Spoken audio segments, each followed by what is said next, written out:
Hasil survei penilaian integritas dari KPK pada tahun 2022 berada di angka 71,9. Hal ini mengindikasikan bahwa saat ini Indonesia berada dalam kondisi rentan korupsi. Pengendalian dan pencegahan gratifikasi atau korupsi harus terus dilakukan. Hal mendasar yang harus dipegang teguh adalah integritas, pelayanan, dan profesionalisme.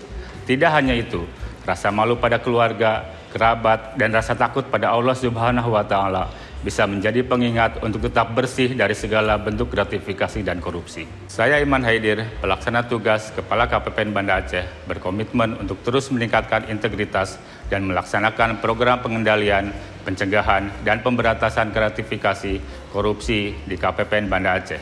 KPPN Banda Aceh menjunjung tinggi integritas, anti gratifikasi, anti korupsi.